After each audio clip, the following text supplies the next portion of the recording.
Hi കൂട്ടുകാരെ, ശ്രീനാരായണ ഗുരു open യൂണിവേഴ്സിറ്റിയുടെ 4ാമത്തെ സെമ്മിലെ മലയാള സാഹിത്യ മാതൃകകൾ എന്ന പുസ്തകത്തിലെ ബ്ലോക്ക് 2-ലെ യൂണിറ്റ് 2 ആണ്. ആ മനുഷ്യൻ നീ തന്നെ, ഇവൻ എൻ്റെ പ്രിയ CJ. റോസി തോമസ് എഴുതിയതാണ് കേട്ടോ.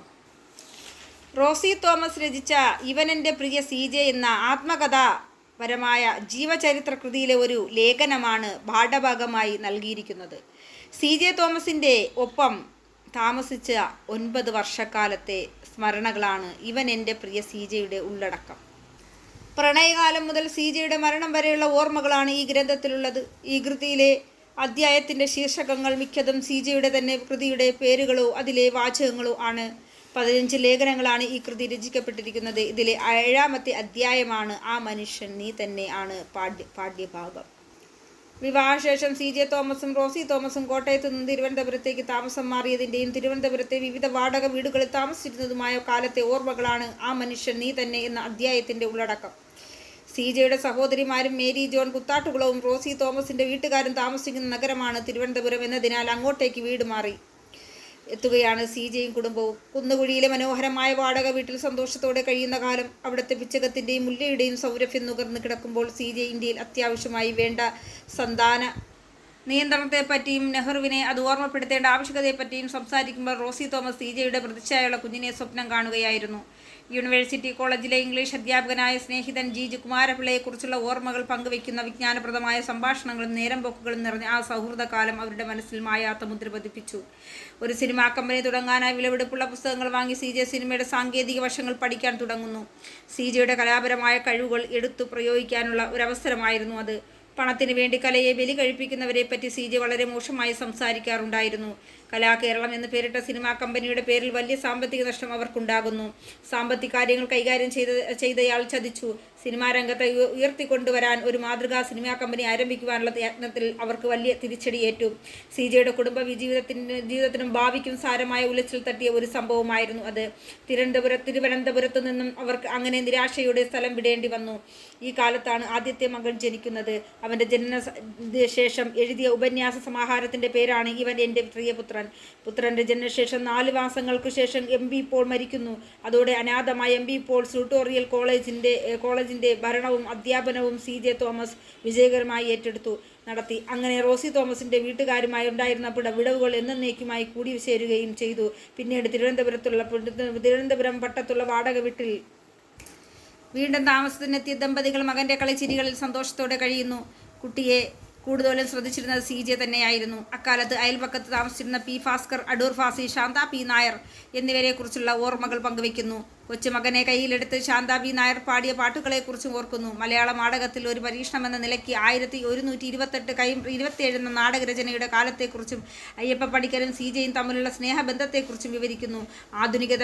ആധുനിക കവിതയുടെയും നാടകത്തിൻ്റെയും അന്തസത്തയും സാങ്കേതിക വശങ്ങളും പഠിക്കാൻ വെമ്പിയിരുന്നു. അയ്യപ്പ പണിക്കർക്ക് CJയുമായുള്ള സൗഹൃദം വളരെ ദൃഢമായിരുന്നു. 20ാം നൂറ്റാണ്ടിൻ്റെ അങ്കല കവിതകളിൽ അന്തർലീനമായി കിടക്കുന്ന ചൈതന്യം മനസ്സിലാക്കുവാൻ അവർ ഒരുമിച്ച് പഠനങ്ങളും ചർച്ചകളും നടത്തിയിരുന്നു. ആ സമയത്ത് തിരുവനന്തപുരത്തുണ്ടായിരുന്ന ഒരു ട്യൂട്ടോറിയൽ കോളേജ് ഏറ്റെടുത്ത് നടത്തി CJ തോമസ് പരാജയപ്പെട്ടു.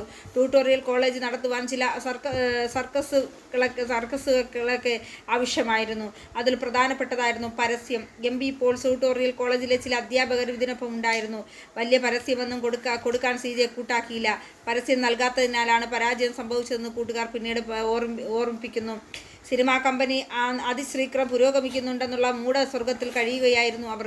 പക്ഷേ അക്കാലത്ത് തന്നെ കലാകേരളം എന്ന സിനിമാ കമ്പനിയും പൊട്ടി. സാമ്പത്തിക ക്ലേശങ്ങളിൽ ദമ്പതികൾ പെട്ടു. 2 കുട്ടികളുമായി തിരുവനന്തപുരത്ത് 3ാമതൊരു വീട്ടിൽ താമസമായി. ബാങ്കിലുണ്ടായിരുന്ന പണം തീർന്നു. പരാജയങ്ങളുടെ ആ കാലഘട്ടത്തിലാണ് ആ മനുഷ്യൻ നീ തന്നെ എന്ന നാടകം CJ രചിച്ചത്. സാമ്പത്തിക നില ഞെരുക്കത്തിലായപ്പോൾ CJയുടെ കുടുംബവും വാരപ്പുഴയ്ക്ക് തിരികെ മടങ്ങുന്നു. ആദ്യ രാത്രിയുടെ ലഹരിയിലും ബർണാഡ് ഷായുടെ നാടകങ്ങളെക്കുറിച്ചും സംസാരിച്ച CJ ഒരു അരക്കിറുക്കനാണെന്ന് റോസി തോമസിന് തോന്നുന്നു. ശക്തമായ പ്രമേയങ്ങൾ അദ്ദേഹത്തിൻ്റെ ആത്മാവിൽ അള്ളിപ്പിടിച്ചു കിടന്നിരുന്നു. അവ കടലാസിലേക്ക് പകർത്തും. വലിച്ചു കീറും. ആ പ്രക്രിയ അദ്ദേഹത്തിൻ്റെ മരണം വരെ തുടർന്നുകൊണ്ടിരുന്നു. ആ മനുഷ്യൻ നീ തന്നെ എന്ന നാടകം ആദ്യം റേഡിയോ നാടക രൂപത്തിലാണ് എഴുതിയത്. അത് വലിയ വിജയമായിരുന്നു. പിന്നീടാണ് സ്റ്റേജ് നാടകമാക്കിയത്. ഭർത്താവിൻ്റെ സ്ഥിരമായ ഈ ഒരു ജോലിയും കൂട്ടത്തിൽ ഉഗ്രൻ നാടകങ്ങളും രചിക്കുകയും ചെയ്യണമെന്ന ആഗ്രഹം റോസി തോമസ് പക്ഷേ ഭർത്താവിൻ്റെ ഇഷ്ടങ്ങൾക്കൊപ്പം നിൽക്കുകയാണ് ചെയ്തത്. അവസാനമില്ലാത്ത ഉഗ്രൻ പദ്ധതികൾ കൊണ്ട് നിറഞ്ഞ CJയുടെ പദ്ധതികളാവട്ടെ ഒരു മനുഷ്യന് 500 വർഷങ്ങൾ കൊണ്ട് പോലും ചെയ്തു തീർക്കാൻ പറ്റുന്നവയായിരുന്നില്ല.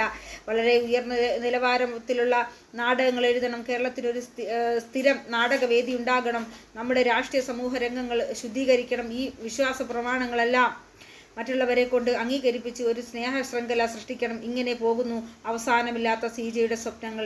CJയുടെ റോസി തോമസ് വിശേഷിപ്പിക്കുന്നത് എൻ്റെ പുന്നാര ഭർത്താവെ നിങ്ങൾ ഒരു ആടാണ് എന്നാണ്. ആഗ്രഹങ്ങൾക്കൊപ്പം ചാഞ്ചാടുന്ന ആടിനേക്കാൾ ഒരിടത്ത് നിന്ന് കൃത്യമായി ജോലി ചെയ്യുന്ന പശുവായിരുന്നെങ്കിൽ എന്ന് ആഗ്രഹിച്ചിരുന്നെങ്കിലും അവരതിനേക്കാളും പറയുകയുണ്ടായി. ഒരിക്കലും പറയുകയുണ്ടായില്ല. CJ തൻ്റെ ആഗ്രഹങ്ങൾക്കൊപ്പം പലയിടങ്ങളിലായി തൻ്റെ ഇഷ്ടാനുസൃതമായ ജീവിതം മുന്നോട്ട് നീക്കി. തൻ്റെ ആഗ്രഹങ്ങൾ അവിടെ, CJയുടെ വ്യക്തിത്വം എവിടെ?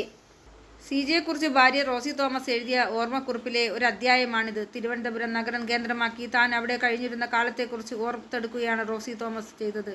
ഭാഷ കൊണ്ടും ആഖ്യാന സവിശേഷത കൊണ്ടും വളരെ വായനാസുഖം നൽകുന്ന കൃതിയാണിത്. ഒറ്റയിരിപ്പിന് വായിച്ചു തീർത്ത പുസ്തകമെന്നാണ് MT വാസുദേവൻ നായർ ഈ കൃതിയെ വിശേഷിപ്പിച്ചിട്ടുള്ളത്. CJ എന്ന എഴുത്തുകാരനെ, സാംസ്കാരിക പ്രവർത്തകനെ നമുക്കറിയാമെങ്കിലും അദ്ദേഹത്തെക്കുറിച്ചുള്ള ഈ ഓർമ്മക്കുറിപ്പുകൾ കൂടുതൽ ഗാഢമായ അറിവിലേക്ക് നമ്മെ നയിക്കുന്നു. CJയുടെ ബാഹ്യലോകത്തെ CJയുടെ കൃതികളിലൂടെ അറിയുമ്പോൾ ആന്തരിക ലോകത്തെ ഇവൻ എൻ്റെ പ്രിയ CJയിലൂടെ നാം അറിയാൻ തുടങ്ങുന്നു. ഇതിൻ്റെ റീക്കേപ്പുകൾ. മലയാളത്തിലെ ജീവചരിത്ര സാഹിത്യത്തെപ്പറ്റി അറിയുന്നു. ജീവചരിത്ര രചനയുടെ പ്രാധാന്യം, ഓർമ്മക്കുറിപ്പുകളുടെ രചന രീതി, റോസി തോമസിൻ്റെ ആഖ്യാന ശൈലി, ജീവചരിത്ര ആഖ്യാനമെന്ന നിലയിൽ ഇവൻ എൻ്റെ പ്രിയ CJ എന്ന സവിശേഷതകൾ. റോസി തോമസിൻ്റെ സാഹിത്യലോകവും 15 അധ്യായങ്ങളാണ് ഈ കൃതിയിലുണ്ടായിരുന്നത്. CJയുടെ ഒരു നാടകത്തിൻ്റെ പേരാണ് ഈ അധ്യായത്തിലുള്ളത്. CJയുടെ കൃതിയുടെ ശീർഷകങ്ങളോ വാചകങ്ങളോ ആണ് ഇവൻ എൻ്റെ പ്രിയ CJയിലെ അധ്യായ ശീർഷകങ്ങൾ. CJയുടെ പ്രണയം മുതൽ മരണം വരെ വിശദമായി പ്രതിപാദിക്കുന്ന കൃതിയാണിത്. തിരുവനന്തപുരത്തെ വാടക വീടുകൾ താമസിക്കുന്ന കാലത്തെ ഓർമ്മകളാണ് ആ മനുഷ്യൻ നീ തന്നെ എന്ന ലേഖനത്തിൻ്റെ ഉള്ളടക്കം. കുന്നുകുഴിയിലും പട്ടത്തുമായി വാടക വീട്ടിൽ ജീവിക്കുന്ന സമയത്തുണ്ടായിരുന്ന സുഹൃത്തുക്കൾ, ദാമ്പത്യ ജീവിതത്തിൽ നേരിട്ട സാമ്പത്തിക പ്രശ്നങ്ങൾ, സിനിമാ കമ്പനിയുടെ തകർച്ച, CJയുടെ നാടകരചന വിശദമായി ചർച്ച ചെയ്യുന്നു. ആദ്യത്തെ മകൻ്റെ ജനനവും ഇവൻ എൻ്റെ പ്രിയപുത്രൻ എന്ന ഉപന്യാസ രചനയും. ഒന്നിൽ നിന്ന് മറ്റൊന്നിലേക്ക് ആകർഷകനായി പോകുന്ന സ്ഥിരതയില്ലാത്ത ജോലികൾ ചെയ്യുന്ന CJയെ ആടിനോടാണ് റോസി തോമസ് ഉപമിക്കുന്നത്. ഇവൻ എൻ്റെ പ്രിയ CJ എന്ന കൃതി എഴുതിയത് ആരാണെന്ന് ചോദിച്ചാൽ റോസി തോമസ് ആണ്. അദ്ദേഹത്തിൻ്റെ ഭാര്യ തന്നെയാണ്. രണ്ടാമത്തെ ക്വസ്റ്റ്യൻ, പ്രണയകാലം മുതൽ മരണം വരെയുള്ള CJയുടെ ജീവിതത്തെ വെളിവാക്കുന്ന കൃതി ഏതാണെന്ന് ചോദിച്ചാൽ ഇവൻ എൻ്റെ പ്രിയ CJ ആണ്. മൂന്നാമത്തെ ക്വസ്റ്റ്യൻ, എത്ര ലേഖനങ്ങളാണ് ഇവൻ എൻ്റെ പ്രിയ CJയിൽ ഉൾപ്പെടുത്തിയിരിക്കുന്നത്? 15 എണ്ണമാണ്. നാലാമത്തെ ക്വസ്റ്റ്യൻ, MB പോളിൻ്റെ മരണശേഷം ട്യൂട്ടോറിയൽ കോളേജ് ഏറ്റെടുത്ത് നടത്തിയത് ആരാണെന്ന് ചോദിച്ചാൽ CJ തോമസ് ആണ്. അഞ്ചാമത്തെ ക്വസ്റ്റ്യൻ, മകൻ്റെ ജനനശേഷം രചിച്ച ഉപന്യാസ സമാഹാരത്തിൽ CJ നൽകിയ പേരെന്താണെന്നാണ്. ഇവൻ എൻ്റെ പ്രിയപുത്രൻ. ആറാമത്തെ ക്വസ്റ്റ്യൻ, CJ സ്വപ്നം കണ്ട സിനിമ കമ്പനിയുടെ പേര് എന്താണ്? കലാകേരളം. ഏഴാമത്തെ ക്വസ്റ്റ്യൻ, 1128 ക്രൈം 27 ആരെഴുതിയ നാടകമാണ്? CJ Thomas. ആ മനുഷ്യൻ നീ തന്നെ ആദ്യം ഏതുതരം നാടകമായിരുന്നു അത്? റേഡിയോ നാടകമായിരുന്നു. ഒമ്പതാമത്തെ ക്വസ്റ്റ്യൻ, എൻ്റെ പുന്നാര ഭർത്താവെ നിങ്ങളൊരു ആടാണ് എന്ന് പറഞ്ഞത് ആരാണ്? അത് റോസി തോമസ് ആണ്. CJയുടെ ഭാര്യയാണ്. പത്താമത്തെ ക്വസ്റ്റ്യൻ, ഒറ്റയിരിപ്പിന് വായിച്ചു തീർത്ത പുസ്തകം എന്ന് MT വാസുദേവൻ നായർ അഭിപ്രായപ്പെട്ട പുസ്തകം ഏതാണ്? ഇവൻ എൻ്റെ പ്രിയ CJ. യൂണിറ്റ് 3, മൈലമ്മ ഒരു ജീവിതം. അധ്യായം 5. ജ്യോതിബായി പരിയാടത്താണ് ഇത് എഴുതിയത്. ജ്യോതിബായി പരിയാടത്ത്. മൈലമ്മ ഒരു ജീവിതം എന്ന കൃതിയിൽ മൈലമ്മയുടെ ജീവിതകഥയാണുള്ളത്. കേട്ടെഴുത്ത് സാഹിത്യമായി രചിക്കപ്പെട്ട മൈലമ്മയുടെ ആത്മകഥാ ആഖ്യാനം 16 അധ്യായങ്ങളിലായിട്ടാണ് ഈ കൃതി രചിക്കപ്പെട്ടിരിക്കുന്നത്. അനുബന്ധമായി MB വീരേന്ദ്രകുമാർ, ഇനാനുർ റഹ്മാൻ, ജ്യോതിബായി പരിയാടത്ത് എന്നിവരുടെ എഴുത്തുകളും നൽകിയിട്ടുണ്ട്. ഈ കൃതിയിലെ 5ാമത്തെ അധ്യായമാണ് പാഠ്യവിഷയം. മൈലമ്മയുടെ സ്വന്തം ഭാഷയിലുള്ള ആഖ്യാനമാണ് ഈ കൃതിയിലുള്ളത്. തൻ്റെ ജീവിതത്തിലൂടെ പ്ലാച്ചിമട നിവാസികളുടെ ചരിത്രവും സമരത്തിൻ്റെ വിശദാംശങ്ങളും പകർന്നു വയ്ക്കാനാണ് മൈലമ്മ ശ്രമിക്കുന്നത്. മൈലമ്മ പറയുന്ന രീതിയാണ് അവതരണം, ആഖ്യാനം. പെരുമാട്ടി പഞ്ചായത്തിലും ചുറ്റിലുമായി 20ഓളം ആദിവാസി കോളനികളുണ്ട്. മാധവൻ നായർ കോളനി, പ്ലാച്ചിമട, തൊട്ടിച്ചി, പതി, രാജീവ് നഗരം, കൊച്ചിക്കാട്, ഒട്ടൻചള്ള, നവാം തോട് എന്നിങ്ങനെയാണ് കോളനികളുടെ പേരുകൾ. ഞങ്ങളുടെ കോളനിക്ക് വിജയനഗർ എന്ന് പേര് വെച്ചത് കതിരുവേൽ മുതലാളിൻ്റെ മകൻ വിജയേട്ടനാണ്. കമ്പനി വന്ന കാലത്ത് പ്രശ്നമൊന്നും തോന്നിയില്ല. അതിലും പിന്നെയാണ് അങ്കനവാടിയിലെ കുട്ടികൾക്ക് നൽകിയ ഭക്ഷണം കഴിച്ച് കുഞ്ഞുങ്ങൾ ഛർദ്ദിച്ചത്. പിന്നെ വെള്ളത്തിന് കശപ്പ് കൂടി. അപ്പോഴാണ് കമ്പനിയിലെ വേസ്റ്റ് വെള്ളം ഞങ്ങളുടെ കിണറ്റിലേക്ക് എത്തുന്നതായി മനസ്സിലാക്കിയത്. കമ്പനിയുടെ ചുറ്റിലുമാണ് വിജയ് നഗർ, പ്ലാച്ചിമട, മാധവൻ നായർ കോളനി, വേലൂര്, തൊട്ടിച്ചിപ്പാതി, രാജീവ് നഗരം എന്നീ കോളനികൾ സ്ഥിതി ചെയ്യുന്നത്. പതിയെ വെള്ളത്തിൻ്റെ പ്രശ്നം എല്ലാവരിലേക്കും എത്തി. വെള്ളം വല്ലാതെ മോശമാവാൻ തുടങ്ങി. കുളിച്ചാൽ മുടിയൊക്കെ ഒട്ടും പാത്രം മുറനെടുത്താൽ കൈയൊക്കെ ചൊറിച്ചിലും നീറ്റലും, ഷാപ്പാട് ഉള്ളിലേക്ക് എത്തിയാൽ വെളിക്കിരിക്കാൻ തോന്നും. അത് കഴിഞ്ഞാൽ വല്ലാത്ത ക്ഷീണവും മയക്കവും, കണ്ണിൻ്റെ പോളയിലൊക്കെ നീരും വരും. ആദ്യം ഇതൊന്തെന്ന് മനസ്സിലാകാതെ നെല്ലിമോടും നന്നിയോടും ചിറ്റൂരും പാലക്കാടുമുള്ള ആശുപത്രിയിലൊക്കെ പോയി. ഡോക്ടർമാർക്ക് അറിയുന്നില്ല സംഗതി. മരുന്ന് തരും, കുടിക്കും. അത് തന്നെ സൂക്കേടിനൊരു കുറവും ഇല്ല. പതുക്കെ എല്ലാവരും പ്രശ്നം വെള്ളത്തിൻ്റെതാണ് എന്ന് തിരിച്ചറിയാൻ തുടങ്ങി. പക്ഷേ എന്ത് ചെയ്യണമെന്ന് ആർക്കും അറിയില്ലായിരുന്നു. മെമ്പർ വരദേട്ടനോട് പറഞ്ഞപ്പോൾ ജലനിധിയുടെ വെള്ളം കൊണ്ടുവരാം എന്ന് പറഞ്ഞു. വീട്ടുമുറ്റത്തെ കിണറ്റിലെ വെള്ളം ഇല്ലാതാക്കി കാശും കൊടുത്ത് വെള്ളം വാങ്ങാൻ ആരും തയ്യാറായില്ല. പഞ്ചായത്തിൽ നിന്നും കമ്പനിക്ക് കൊടുത്ത ലൈസൻസ് നിർത്തലാക്കാൻ പഞ്ചായത്ത് പ്രസിഡന്റിനെ കണ്ടു.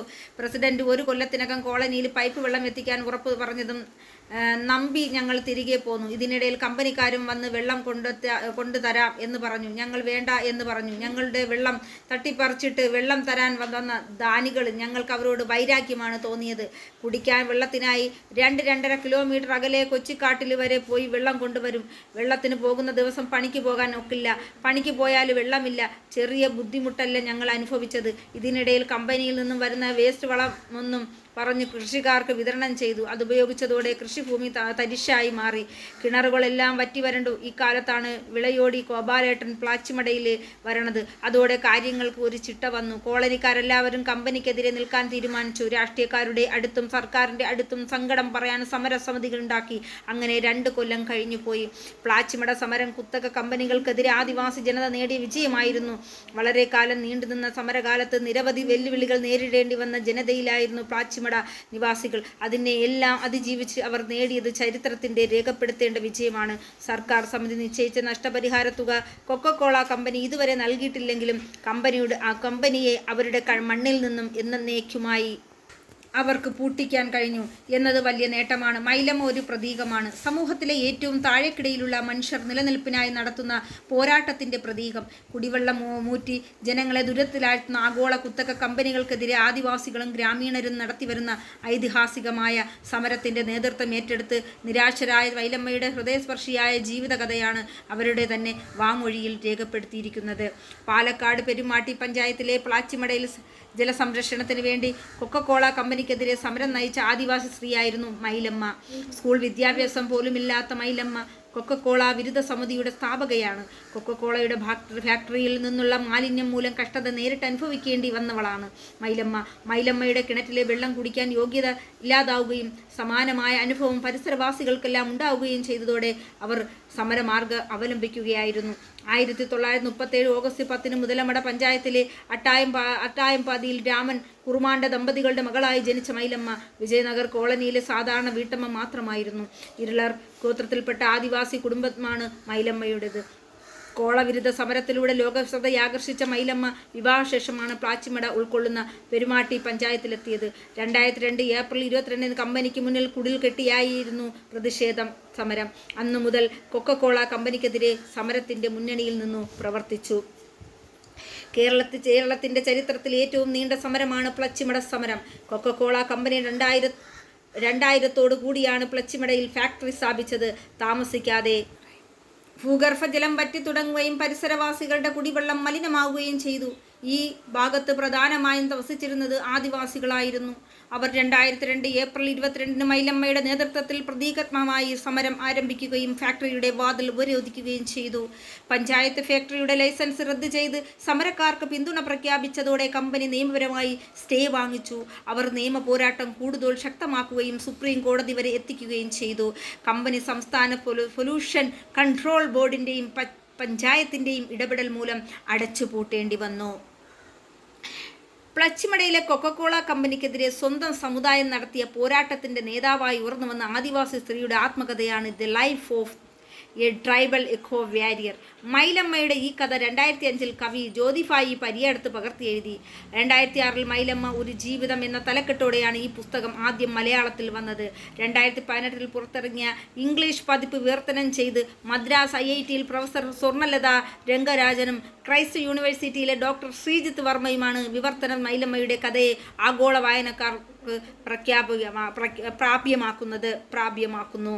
പ്ലാച്ചിമടയിലെ കൊക്കക്കോള വിരുദ്ധ ക്യാമ്പയിൻ നിരവധി അടിസ്ഥാന ജനവിഭാഗങ്ങളുടെ പാതകളിലൊന്നായി കാണപ്പെടാം.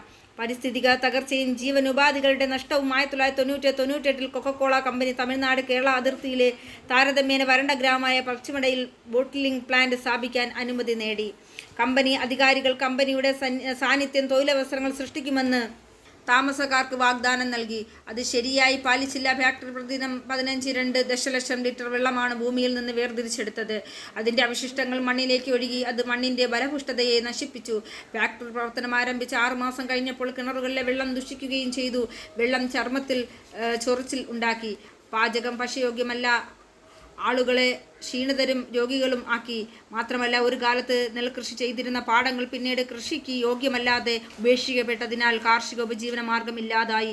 മലിനീകരണത്തിൻ്റെയും വേർതിരിച്ചെടുക്കലിൻ്റെയും അളവ് അമിതമായിരുന്നു. കമ്പനിയുടെ പ്രവർത്തനം അവസാനിപ്പിക്കണമെന്നും തങ്ങൾ അനുഭവിച്ച ദുരിതങ്ങൾ പണം നൽകണമെന്നും ആവശ്യപ്പെട്ട് ആദിവാസികൾ കമ്പനിക്കെതിരെ പ്രതിഷേധിക്കാൻ തീരുമാനിച്ചു.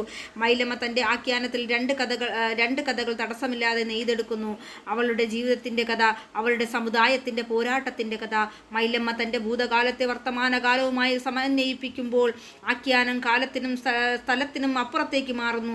സമൂഹം സംസ്കാരത്തോടൊപ്പമുള്ള ജീവിതം ആധുനികവൽക്കരണത്തിൻ്റെ ചുവട് പിടിച്ച് നഷ്ടപ്പെട്ട ജീവിത രീതികളെക്കുറിച്ചും അറിവുകളെക്കുറിച്ചുമുള്ള മൈലമ്മയുടെ വിവരണം ഒരു ഗൃഹാതുരത്വം ഉണർത്തുന്നു. ഭാഷയും ആചാരങ്ങളും അപകടത്തിലായ ഏറവള്ളർ ഗോത്രത്തിൽ പെട്ടവളാണ് മൈലമ്മ. നഷ്ടപ്പെട്ടുകൊണ്ടിരിക്കുന്ന തദ്ദേശീയ വിജ്ഞാന സമ്പ്രദായങ്ങളെ, പ്രത്യേകിച്ച് ഔഷധ സസ്യങ്ങളെക്കുറിച്ചുള്ള അറിവ് ഈ അനുഭവക്കുറിപ്പിൽ നിന്ന് ലഭിക്കും. ആദിവാസികളുടെ പോരാട്ടങ്ങൾ, പ്രത്യേകിച്ച് ഭൂമിക്ക് ചുറ്റുമുള്ള അവകാശവാദങ്ങൾ വിവരിക്കുമ്പോൾ ആഖ്യാനത്തിൽ ജാതി വേർതിരിവുകൾ ആഴത്തിൽ ഉൾച്ചേർന്നിരിക്കുന്നു. മൈലമ്മയുടെ വ്യക്തിപരമായ പോരാട്ടങ്ങൾ ഒരു യുവ വിധവയായി പുനർവിവാഹം വേണ്ടെന്ന് തീരുമാനിച്ചു. തനിക്ക് കഴിയാത്ത വിദ്യാഭ്യാസം തൻ്റെ മക്കൾക്ക് ലഭിക്കുന്നുണ്ടെന്ന് ഊന്നിപ്പറയുന്നു. കഥയിലെ ഒരു പ്രധാന സ്ഥലമാണ് അങ്കണവാടി. പ്ലച്ചിമടയിലെ കൊക്കക്കോളയ്ക്കെതിരായ പോരാട്ടം കേരളത്തിലെ നിരവധി പാരിസ്ഥിതിക ആദിവാസി പ്രസ്ഥാനങ്ങളിൽ ഒന്നാണ്. കൊക്കക്കോളയ്ക്കെതിരെയുള്ള ജനകീയ മുന്നേറ്റം മാത്രമല്ല, അത് മേധാ പാട്കറയും വന്ദനാ ശിവയുമായി മൈലമ്മ സംവാദിച്ചു. പ്ലച്ചിമടയിൽ വന്ദനാ ശിവ ഒരു ലോക ജല സമ്മേളനം നടത്തുകയും ഒരു പ്രഖ്യാപനം തയ്യാറാക്കുകയും ചെയ്തു. ഫാക്ടറി പ്രവർത്തനം 2004 അവസാനിച്ചു. ആദിവാസികൾക്ക് നഷ്ടപരിഹാരം നൽകേണ്ടി വരുന്നു. 2006 മൈലമ്മ അന്തരിച്ചു. ഗോത്രവർഗ പരിസ്ഥിതി പോരാളിയുടെ ജീവിതം ആഗോളവൽക്കരണത്തിൻ്റെയും ഉപഭോഗത്തിൻ്റെയും ഇരുണ്ട വശവും മുതലാളിത്തത്തിൻ്റെയും വികസനത്തിൻ്റെയും യുക്തിയിലെ പിഴവുകളും വെളിപ്പെടുത്തുന്നു. പ്രകൃതിയെ അമിതമായി ചൂഷണം ചെയ്യുന്നതിൻ്റെ ഫലമായുണ്ടായിരുന്ന ആപത്തുകളുടെ സാക്ഷ്യമാണിത്. പ്രകൃതിയെ അതിരുകളെക്കുറിച്ചുള്ള ഓർമ്മപ്പെടുത്തൽ അത് അനിശ്ചിതമായി നൽകാനും പുനഃസ്ഥാപിക്കാനും കഴിയില്ല. ആദിവാസി പ്രസ്ഥാനങ്ങളുടെയും പരിസ്ഥിതി പ്രസ്ഥാനങ്ങളുടെയും ശക്തിയുടെ സാക്ഷ്യം കൂടിയാണിത്. ഇതിൻ്റെ റീക്യാപ്പിൽ പറയുന്നത് ആത്മകഥ ആഖ്യാനത്തിൻ്റെ പ്രത്യേകതകളാണ്. പാരിസ്ഥിതിക ദുരന്തങ്ങളുടെ പ്രത്യാഘാതങ്ങൾ, പ്രകൃതി സംരക്ഷണത്തിൻ്റെ ആവശ്യകതകൾ, പ്രകൃതിയെ ചൂഷണം ചെയ്യുന്നതിൻ്റെ ആപത്തുകൾ, പ്രകൃതിയുടെ അതിരുകളെക്കുറിച്ചുള്ള ഓർമ്മപ്പെടുത്തൽ, ഭാഷയും ആചാരങ്ങളും അപകടത്തിലായ ഏറവള്ളാർ ഗോത്രത്തിൻ്റെ കഥ. സ്വന്തം ജീവിതത്തിലൂടെ പ്ലാച്ചിമട നിവാസികളുടെ ചരിത്രവും സമരത്തിൻ്റെ വിശദാംശങ്ങളും മൈലമ്മ പകർന്നു വയ്ക്കുന്നു. 1998 കൊക്കക്കോള കമ്പനി പ്ലാച്ചിമടയിലെ ബോട്ടിലിംഗ് പ്ലാന്റ് സ്ഥാപിക്കാൻ അനുമതി നേടിയിരുന്നു. കേരളത്തിൻ്റെ ചരിത്രത്തിൽ ഏറ്റവും നീണ്ട സമരമാണ് പ്ലാച്ചിമട സമരം. കൊക്കക്കോള കമ്പനി പ്ലാച്ചിമടയിൽ ഫാക്ടറി സ്ഥാപിച്ചതോടെ ഭൂഗർഭജലം വറ്റിത്തുടങ്ങുകയും ആ പരിസരവാസികളുടെ വെടിവെള്ളം മലിനമാകുകയും ചെയ്തു. നെൽപ്പാടങ്ങൾ കൃഷിക്ക് യോഗ്യമല്ലാതെ ഉപേക്ഷിക്കപ്പെട്ടതിനാൽ കാർഷിക ഉപജീവനമാർഗം ഇല്ലാതായി. പ്ലാച്ചിമട സമരം കുത്തക കമ്പനികൾക്കെതിരെ ആദിവാസി ജനത നേടിയ വിജയമായിരുന്നു. മൈലമ്മയുടെ സ്വന്തം ഭാഷയിലുള്ള ആഖ്യാനമാണ് ഈ കൃതി. കമ്പനിക്കെതിരെ സ്വന്തം സമുദായം നടത്തിയ പോരാട്ടം വിവരിക്കുന്ന ആദിവാസി സ്ത്രീയുടെ ആത്മകഥയാണ് ഈ കൃതി. മൈലമ്മ ഒരു പ്രതീകമാണ്. സമൂഹത്തിലെ ഏറ്റവും താഴേക്കിടയിലുള്ള മനുഷ്യർ നിലനിൽപ്പിനായി നടത്തുന്ന പോരാട്ടത്തിൻ്റെ പ്രതീകം. ഒബ്ജക്റ്റീവ് ക്വസ്റ്റ്യൻ: മൈലമ്മ ഒരു ജീവിതം എന്ന പുസ്തകം കേട്ടെഴുതിയത് ആരാണ് എന്നാണ്. ജ്യോതിബായി പരിയാടത്താണ്. മൈലമ്മയ്ക്ക് ഔട്ട്ലുക്ക് മാഗസിൻ്റെ സ്പീക്ക് ഔട്ട് അവാർഡ് ലഭിച്ച വർഷം ഏതാണെന്ന് ചോദിച്ചാൽ 2005-ലാണ്. മൂന്നാമത്തെ ക്വസ്റ്റ്യൻ: തമിഴിലേക്ക് വിവർത്തനം ചെയ്ത മൈലമ്മയുടെ ജീവിതകഥയുടെ പേരെന്താണെന്ന് ചോദിച്ചാൽ മൈലമ്മ പോരാട്ടമേ വാഴുകൈ. നാലാമത്തത്: ഇംഗ്ലീഷിലേക്ക് വിവർത്തനം ചെയ്ത മൈലമ്മയുടെ ജീവിതകഥയുടെ പേരെന്താണെന്ന് Mylamma life of a tribal eco warrior എന്നാണ് ഇതിൻ്റെ പേര്. പ്ലാച്ചിമട സമരം തുടങ്ങിയത് എന്നാണ്? 2002 ഏപ്രിൽ 22. എത്ര രൂപയാണ് നഷ്ടപരിഹാരമായി പ്ലാച്ചിമട നിവാസികൾക്ക് നൽകാമെന്ന് സമിതി കണക്കാക്കിയത്? 216.16 കോടി രൂപയുടെ. 7. എത്രത്തോളം കോളനികളിലെ ആളുകളാണ് പ്ലാച്ചിമട സമരത്തിൽ പങ്കെടുത്തിരുന്നത്? 20ഓളം കോളനികളുടെ ആളുകളാണ്. എട്ടാമത്തെ ക്വസ്റ്റ്യൻ: കോളനിക്കാരുടെ കൃഷിഭൂമി തരിശാവാൻ കാരണമായതെന്ത്? കമ്പനിയിലെ വേസ്റ്റ് പാടത്തിട്ടതുകൊണ്ട്. 9ാമത്തെ ക്വസ്റ്റ്യൻ: വെള്ളത്തിനായി പ്ലാച്ചിമട നിവാസികൾ ആശ്രയിച്ചിരുന്ന സ്ഥലം ഏത്?